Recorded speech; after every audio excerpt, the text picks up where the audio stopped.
तो इससे पिछला यूनिवर्सिटी गेम्स का पहला जो खेलो इंडिया यूनिवर्सिटी गेम्स हुई वो उड़ीसा में हुई थी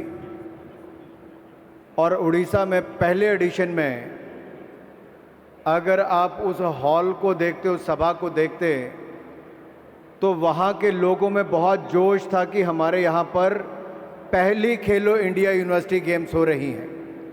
और post pandemic we have seen the last 2 years as the years of pandemic. Our lives, our lifestyles have been disrupted. There was no such big event which could be organized at the national level or at the regional level. So I could say after 2 years, this is the first opportunity for us to hold such a prestigious and big event. And we have the Honorable Vice President of India and the Governor of Karnataka and the Chief Minister of Karnataka among us. How's the जोश? बेंगलुरु वालों का जोश जरा पता चलना चाहिए। मैंने कहा था उड़ीसा में बड़ा जोश था, आज कर्नाटका का जोश जरा पता चले, खेलें यहां पर होने जा रही हैं। How's the जोश? Are you ready for the University Games?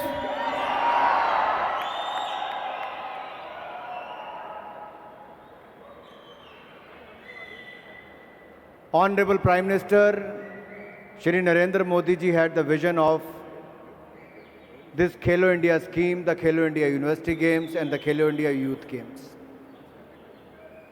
He wanted to give a platform to the upcoming players to showcase their talent, to showcase what they can do in the field of sports. And I've seen as far as the Khelo India Youth Games and the Khelo India University Games, in their first and second edition of the Youth Games and the first edition of University Games, there was an electrifying atmosphere. Today, early morning when I reached Bangalore, I straight away went to the Jain University. I met more than 500 players. Honorable Vice President Sir, from 208 universities across the country, we have 3,900 players participating in this event. This is one of the largest multidiscipline sports event in the country, and Karnataka is hosting it, and I can say it, the kind of facilities which has been provided here is of world class, one of the best facilities we have so far. तो मैं कर्नाटक की सरकार को भी और Jain university को भी इस शानदार आयोजन के लिए बहुत बहुत बधाई और बहुत बहुत शुभकामनाएं देना चाहता हूं। अच्छी बात यह है कि राज्य की सरकार ने और जैन यूनिवर्सिटी ने इसको ग्रीन गेम्स करने का निर्णय लिया है और पर्यावरण को लेकर प्रधानमंत्री जी की पहल बहुत बड़ी है और आज की युवा पीढ़ी अगर ये कर रही है तो अपने आप में बहुत बड़ी बात है। एक बात और मैं यहाँ पर कहना चाहता हूँ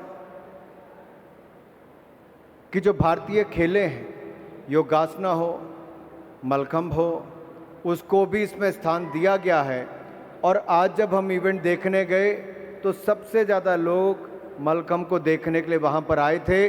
और आज मैं यहाँ पर कहना चाहता हूँ, भारत सरकार मोदी जी के नेतृत्व में देश के खेलों को, जो हमारी ट्रेडिशनल गेम्स हैं, उनको हम और आगे बढ़ाने का प्रयास करेंगे ताकि देश और दुनिया भर में उन खेलों को और बड़ा स्थान मिल सके। यही नहीं, आज यहाँ पर जैसे मैंने कहा कि देश भर के खिलाड़ी आए हैं, इन सब खिलाड़ियों के बीच में एक प्रतिस्पर्धा है, कंपटीशन है, कौन जीतेगा कौन हारेगा। हार जीत खेल का हिस्सा है। मैं तो ये कहूँगा कि आप स्पोर्ट्समैन स्पिरिट के साथ खेलिए और आगे बढ़िए। हमने देखा पिछली बार जो इन खेलों में खेले थे उनमें से बहुत सारे खिलाड़ी जिनको देश के लिए खेलने का अवसर मिला है, इस बार के भी यूनिवर्सिटी गेम्स में जो बेंगलुरु में खेलने आए हैं, आने वाली जो भविष्य की एशियन गेम, कॉमनवेल्थ गेम और ओलंपिक गेम्स होंगी, उनमें इनमें से बहुत सारे खिलाड़ियों को आप भारत के लिए खेलता हुआ देखोगे, ऐसा मुझे पूर्ण विश्वास है। मित्रों, हमारे बीच में बहुत बड़े बड़े ओलंपियंस भी, पैरालंपियंस भी आज मंच और सभा में बैठे हैं। जैन यूनिवर्सिटी में भी मैंने देखा बहुत बड़े बड़े खिलाड़ी भी आए हैं, जो उभरते हुए खिलाड़ियों के लिए आइडियल भी हैं, आइकॉन भी हैं। उनको उनसे मिलने का अवसर मिलता है। मैं जब स्वयं क्रिकेट खेलता था, और मुझे आज तक याद है कि 1992 में जब इंडिया अंडर 19 का कैंप लगाने बैंगलोर में 1 महीना रुका, तो उस समय हमारे अंडर 19 के कैंप में उस समय अनिल कुंबले खेल गए थे इंडिया के लिए शायद। तो वो वहाँ पर आकर बॉलिंग कर रहे, तो हमारे लिए वो अपने आप में एक इंस्पिरेशन थे। जवागल श्रीनाथ, राहुल द्रविड़, ये सब उस समय भारत के लिए खेल रहे थे। इनका ड्रेसिंग रूम में आना ही हमारे लिए बड़ी बात थी, बातचीत करना। इसी तरह से दिल्ली में कभी खेलते थे, कभी कपिल देव आए, कभी कोई और आए, तो उभरते हुए खिलाड़ी को उनसे बात करना, सीखना एक बहुत बड़ा अवसर होता है। मेरा निवेदन रहेगा, कर्नाटक में जितने ओलंपियंस हैं और जो टॉप एथलीट्स हैं, वो कृपया करके इन वेन्यूज़ पर जाएं। केवल अपनी खेल वालों तक नहीं, बाकी खेल वालों से भी मिलें, अपना अनुभव शेयर करें और उनको भविष्य के लिए मेंटर करें, प्रेरित करें, इंस्पायर करें, ताकि वो देश के खेलने के लिए तैयार हो सकें। दूसरा बात मैं आपसे एक भारत श्रेष्ठ भारत की करना चाहता हूँ, नेशनल इंटीग्रेशन की। प्राइम मिनिस्टर मोदी बार बार एक भारत श्रेष्ठ भारत की बात करते हैं। चाहे 90 का दशक हो, तब भी देश भर के राज्यों से लोग शिक्षा प्राप्त करने के लिए कर्नाटक में आते थे। लेकिन इतना बड़ा खेलों का आयोजन, मल्टी डिसिप्लिन स्पोर्टिंग इवेंट आज से पहले शायद नहीं हुआ होगा। ये अवसर मिला है।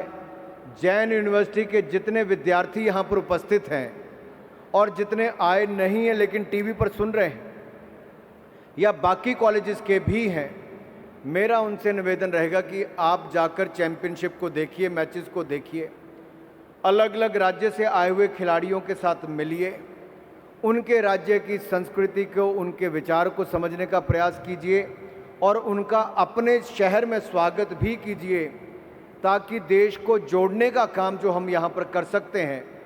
आप आईटी हब के लिए जाने जाते हैं, स्पोर्ट्स के लिए भी जाने जाएंगे, और अपने इस होस्टिंग कल्चर के लिए एक वार्म होस्ट के नाते भी जाना जाए, ताकि जो भी खिलाड़ी यहाँ से वापस जाएं, वो याद रखें कि मुझे बेंगलुरु के ये और ये लोग मिले थे, और जीवन भर के लिए आपका उनसे नाता हो सके।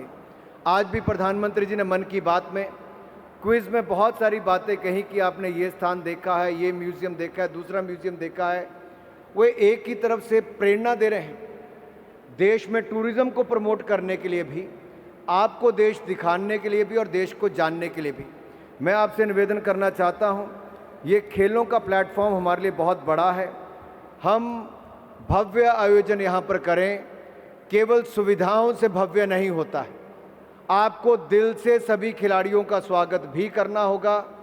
राज्य की सरकार की ओर से और जैन यूनिवर्सिटी की ओर से कोई कमी नहीं है, लेकिन जन भागीदारी होगी तो ये ऐतिहासिक आयोजन होगा, और मुझे पूर्ण विश्वास है बेंगलोर के लोग इसमें पूरी तरह से भाग लेंगे। चुने हुए प्रतिनिधि भी, विधायक भी, एमएलसी भी, एमपी भी और आम नागरिक भी भाग लेगा, ताकि लोग यहाँ से वापस जाएं तो दिल में एक याद लेकर जाएं कि यूनिवर्सिटी गेम्स पर कहीं भाग लिया था तो बेंगलुरु की गेम्स हमें सदा याद आती रहे। मुझे पूर्ण विश्वास है आप ये करेंगे। और मित्रों, जो 2 अतिथि आज प्रमुख तौर से हम सबके बीच में हैं, आदरणीय वेंकैया नायडू जी, जिनका मैंने शुरू में उल्लेख किया। माननीय उपराष्ट्रपति जी के दिन की शुरुआत ही बैडमिंटन के कोर्ट पर होती है। शायद ही कोई दिन ऐसा जाता होगा जब से वो सांसद थे या उपराष्ट्रपति भी बने, वो फिटनेस पर बहुत ध्यान देते हैं और बैडमिंटन और बाकी स्पोर्ट्स को अपने जीवन का हिस्सा बनाया है। फिट इंडिया और खेलो इंडिया के प्रधानमंत्री जी के अभियान को और बढ़ावा देने का इन्होंने काम किया है। दूसरी ओर गवर्नर साहब हमारे बीच में हैं, जो अपने समय में बहुत सारी खेलों में भाग लेते थे, लेकिन सबसे बड़ी बात यह है कि जब एक बार स्विमिंग पूल का उद्घाटन करने गए, केंद्रीय मंत्री थे, तो स्विमिंग पूल का उद्घाटन फीता काट कर नहीं किया, रिबन काट कर नहीं किया। स्विमिंग पूल पर कम से कम 25 फीट ऊपर से छलांग लगाने का काम हमारे गवर्नर साहब ने उस समय मंत्री रहते हुए उसका उद्घाटन करने का काम किया था। तो सबकी खेलों की बैकग्राउंड से भारत को फिट रखने के लिए और खेलों को बढ़ावा देने के लिए आप सबका सहयोग चाहिए। और मैं चाहता हूं कि आप एक बार जोरदार तालियां बजाकर आदरणीय उपराष्ट्रपति जी का और गवर्नर साहब का बहुत बहुत स्वागत करें। Kindly put your hands together for the honourable vice president of India and also to welcome the players, athletes, coaches and the support staff in Bangalore for the Khelo India University Games. Let me once again thank the Karnataka government, especially the sports department and the education department for helping us to host these games, and I'm wishing you all a very good luck and all the best for the Khelo India University Games. Thank you. Jai Hind, Jai Bharat.